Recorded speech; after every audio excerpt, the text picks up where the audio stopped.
Chapter में हम लोग इलेक्ट्रिक फील्ड के बारे में थोड़ा सा और आगे बढ़ते हैं और देखेंगे कि जो इलेक्ट्रिक फील्ड मल्टीपल चार्जेस के लिए निकालते हैं तो वो किस तरह से निकालते हैं, सुपरपोजिशन क्या होता है। ठीक है।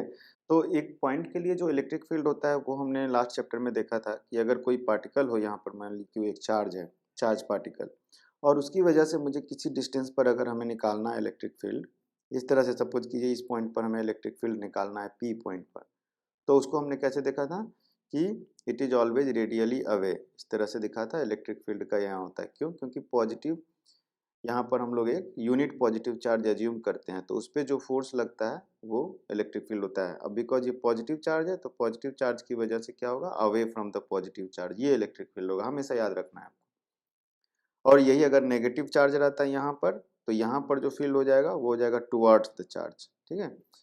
तो क्या किया जाए अब कि एक पॉइंट के लिए तो हमें पता चलता है कि किस तरह से इलेक्ट्रिक फील्ड हम लोग निकालते हैं, और इसका डेफिनेशन होता है क्या, अगर ये आर डिस्टेंस है यहाँ से यहाँ तक, तो फॉर्मूला हमने देखा है कि इलेक्ट्रिक फील्ड का जो मैग्नीट्यूड होता है वो होता है के क्यू वन बाई के क्यू बाई आर स्क्वायर, यही होता है फॉर्मूला, इसमें और कुछ भी नहीं है।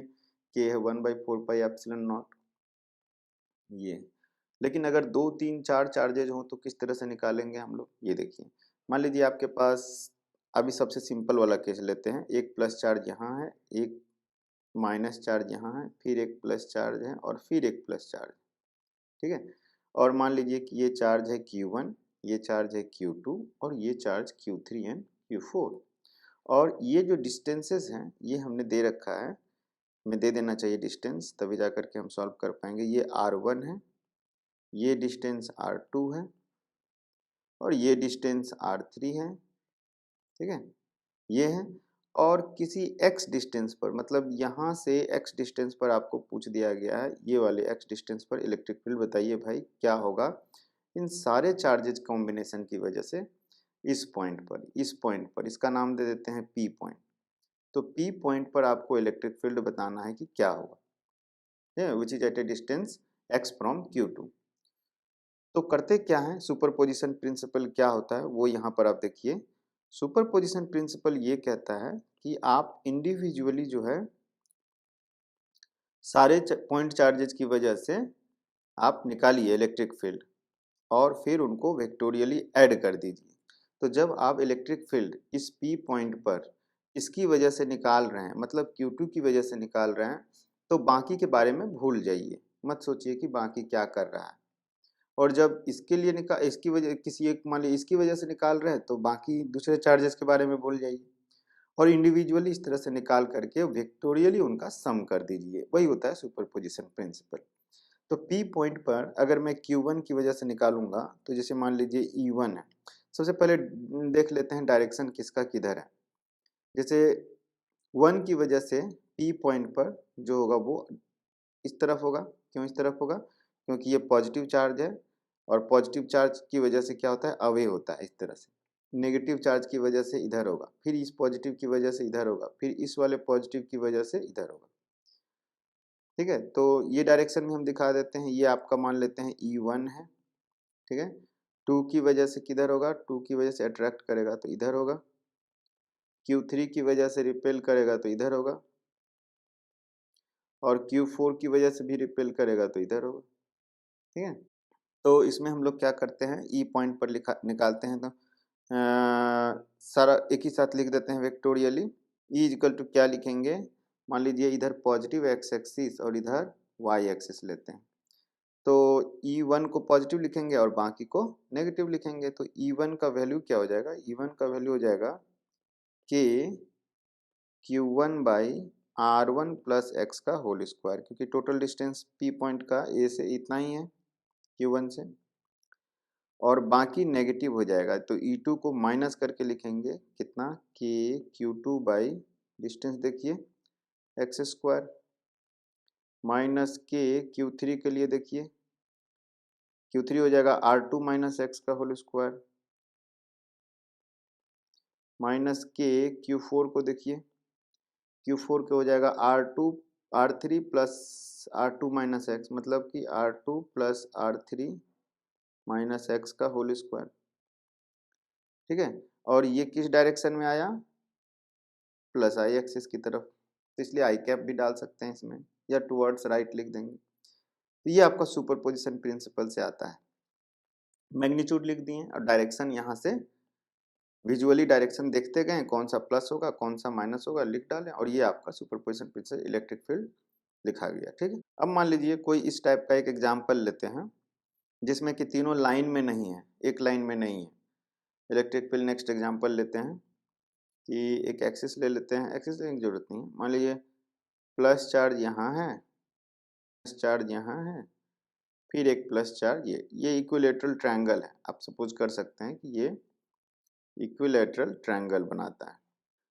तो ये आपका इक्विलेटरल ट्रायंगल बनाता है पॉइंट्स पर, और सपोज कीजिए ये तीनों चार्ज इक्वल है मैग्नीट्यूड में, और आपको पूछ दिया गया कि what is the electric field at the centroid, find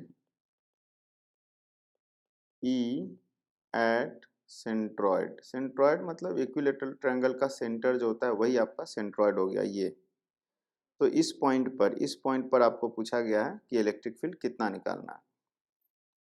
तो कैसे किया जाए इसको? सबसे पहला बात इसमें ये करते हैं हम लोग कि हमें पता है कि इंडिविजुअली सारे चार्जेस के लिए निकालना है और फिर उसको वेक्टोरियली ऐड कर देना है। तो इसमें एक तो सिमेट्री है। सिमेट्री क्या होता है कि इस सेंटर के अबाउट में ये इक्विलेटरल ट्रायंगल का तीनों चार्ज वर्टिकल जो है, तीनों वर्टिसेस जो है वो सिमेट्रिकली रखा हुआ है। तो इसका ये मतलब हो गया कि इस पर इलेक्ट्रिक फील्ड जीरो होना चाहिए, सिमेट्रिसिटी से पता चलता है। लेकिन हम लोग इसे जीरो है ये प्रूव कर देंगे यहाँ से निकाल करके। किस तरह से, देखिए सबसे पहले क्या करते हैं ना, एक एक्सिस ले लेते हैं। ये मान लीजिए एक्स एक्सिस हो गया आपका, और ये वाई एक्सिस हो गया। ये एक्सिस इसलिए लेते हैं कि सब हमें वेक्टोरियली करना है, तो एक्सिस ले लेने पर सुविधा होता है। तो मान लीजिए कि इसका नाम ए दे दिए, इसका नाम बी दे दिए, इसका नाम सी दे दिए, और तो ए की वजह से यहाँ पर जो फील्ड होगा वो ये हो जाएगा ये, बी की वजह से जो फील्ड होगा वो इसके अलोंग हो जाएगा, इसके अलोंग इस तरफ ई बी, सुपर पोजिशन लगाएंगे अब। और सी की वजह से जो हो जाएगा वो डॉट डॉट डॉट, सी की वजह से अवे फ्रॉम सी ये हो जाएगा ई सी। और तीनों का मैग्नीट्यूड सेम होना चाहिए, बिकॉज तीनों का ये जो डिस्टेंस है, ये इक्विलेटरल ट्रायंगल है तो ये डिस्टेंस सेम होगा। निकाल लेंगे हम लोग अभी डिस्टेंस कितना होगा। तीनों का ये डिस्टेंस भी सेम होगा, इसलिए मैग्नीट्यूड सेम होना चाहिए। ठीक है, और सिमेट्री से देखिए ये जो है, ये तीन जो है, ये और ये तीनों अगर मैग्नीट्यूड सेम हो और 120 120 120 डिग्री बनता है तो ये काट देगा। लेमिस थ्योरम इक्विलिब्रियम में देखिएगा, तो ये कैंसिल कर देगा, इफेक्टिव जीरो हो जाएगा, मतलब यहाँ पर कोई इलेक्ट्रिक फील्ड नहीं होगा। लेकिन यहाँ वेक्टोरियल हम लोग प्रूव कर देंगे वेक्टोरियली कि इलेक्ट्रिक फील्ड जीरो कैसे होगा।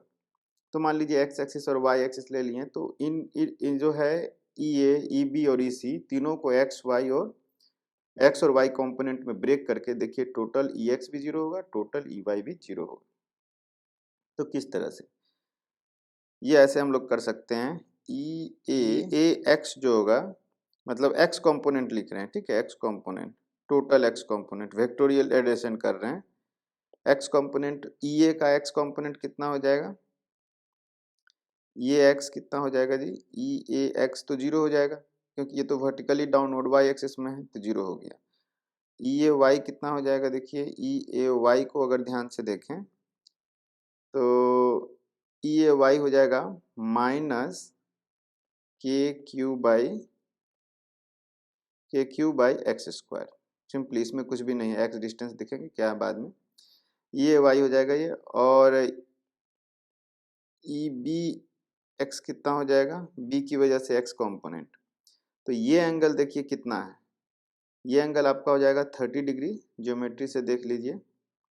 ठीक है, इस वाले ट्रायंगल में ये जो ट्रायंगल बन रहा है इसमें ध्यान दीजिएगा आप, तो ये आपका 60 डिग्री होगा, तो ये 30 हो जाएगा, ये 30 और ये 90, तो ये हो जाएगा आपका 60 और ये हो जाएगा 30।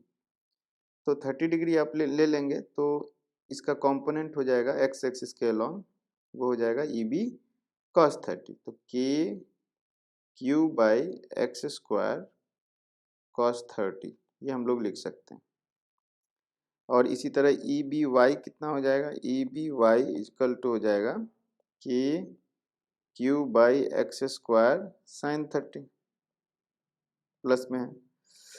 इसी तरह से ई सी में आते हैं तो ई सी एक्स हो जाएगा, ई सी एक्स, अब देखिए ई सी ये रहा, ठीक है, ई सी का एक्स कॉम्पोनेंट इधर आ जाएगा, तो देखिए ई बी का एक्स कॉम्पोनेंट और ई सी का एक्स कॉम्पोनेंट एक दूसरे को कैंसिल कर देगा, वही चीज़ यहाँ हम लोग देख रहे हैं।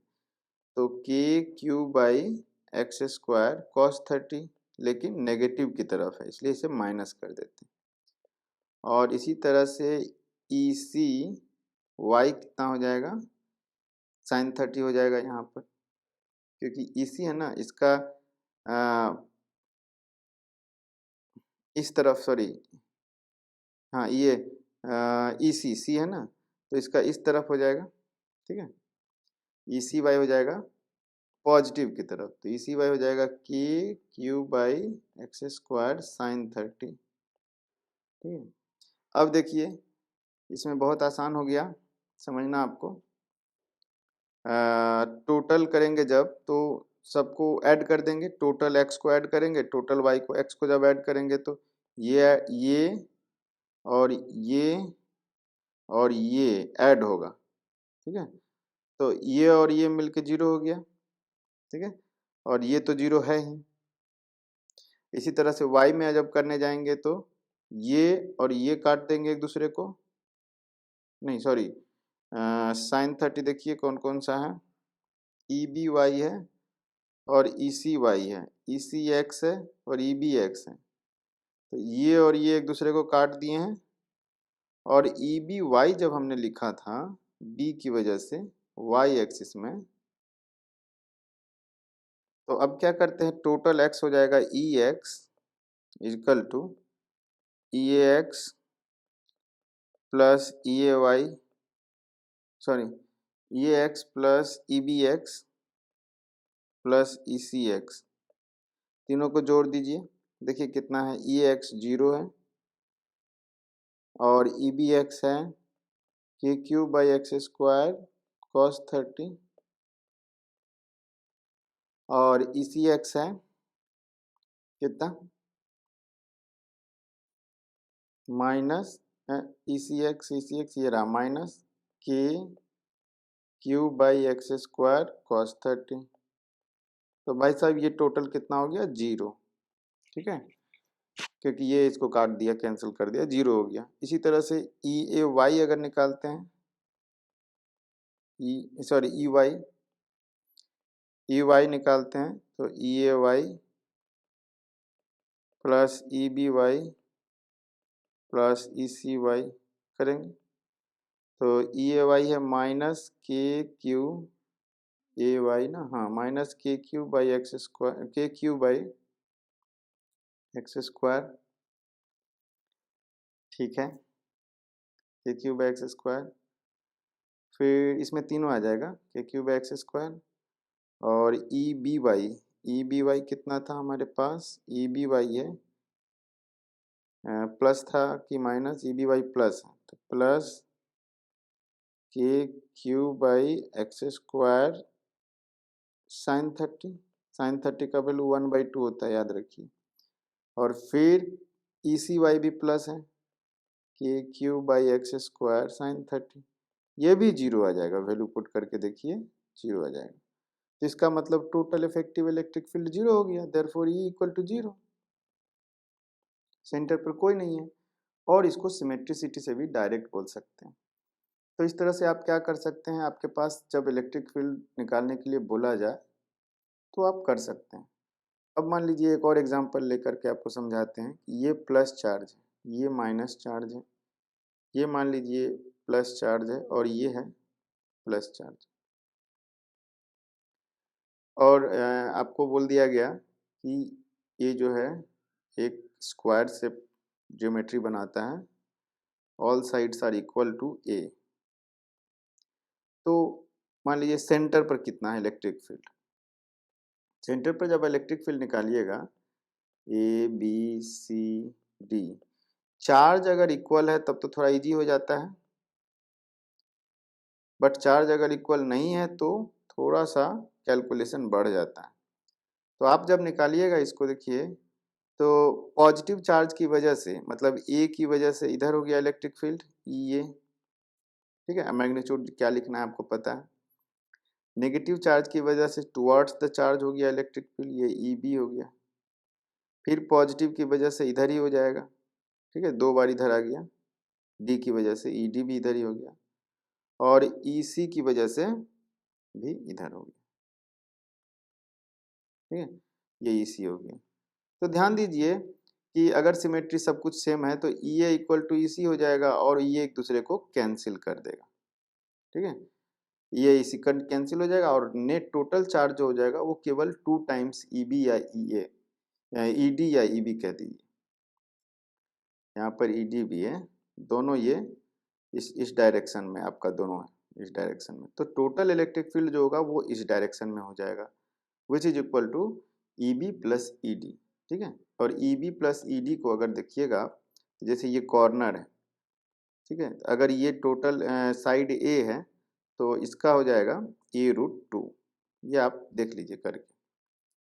तो टोटल इलेक्ट्रिक फील्ड जो हो जाएगा वो हो जाएगा E equal to k times q by whole square, बस यही आपका हो गया इलेक्ट्रिक फील्ड। टू टाइम्स इसलिए कि ई डी और ई बी दोनों का मैग्नीट्यूड इतना ही होगा, दोनों एक ही डायरेक्शन में ऐड होगा तो 2 टाइम्स हो जाएगा, राइट।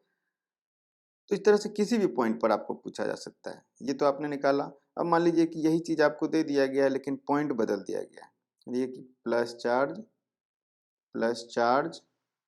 माइनस चार्ज, और यहाँ पर पूछ दिया है कि पी पॉइंट, यहाँ पर भाई साहब क्या होगा इलेक्ट्रिक फील्ड, और सेम चीज सब ज्योमेट्री दे दिया गया है कि इसका डिस्टेंस ये ए ए, तो यहाँ पर इलेक्ट्रिक फील्ड पूछ दिया गया इस पॉइंट पर, तो इस पॉइंट पर आप निकालिए इलेक्ट्रिक फील्ड, तो ए बी सी डी चारों चार्जेस के लिए निकालिए, ठीक है। तो कितना लिखिएगा, पी पॉइंट पर ए की वजह से हो जाएगा इस तरफ कॉर्नर रेडियली अवे, ये हो गया, बी की वजह से हो जाएगा इस तरफ, पॉजिटिव चार्ज की वजह से हमेशा अवे होता है इलेक्ट्रिक फील्ड, और नेगेटिव अट्रैक्ट करेगा तो इस तरफ। अब इनका वेक्टर सम कर दीजिए।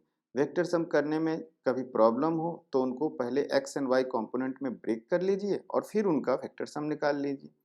जैसे यहाँ पर देखिए, अगर एक्स एंड वाई में ब्रेक करिएगा, इसको एक्स और इसको वाई एक्सिस मान लीजिए, तो ये दोनों तो already x and y component में है, दोनों माइनस है, लेकिन इसको आपको ब्रेक कर लेना होगा इस तरह से, ये और ये, इन दोनों में ये ब्रेक हो जाएगा, इसमें और इसमें, और फिर उनका टोटल एक्स और टोटल वाई निकाल करके बता दीजिए कि इलेक्ट्रिक फील्ड कितना है। डिस्टेंस तो आपको पता ही है, ये अगर ये डिस्टेंस ए है तो ये ए रूट टू हो जाएगा, इस तरह से।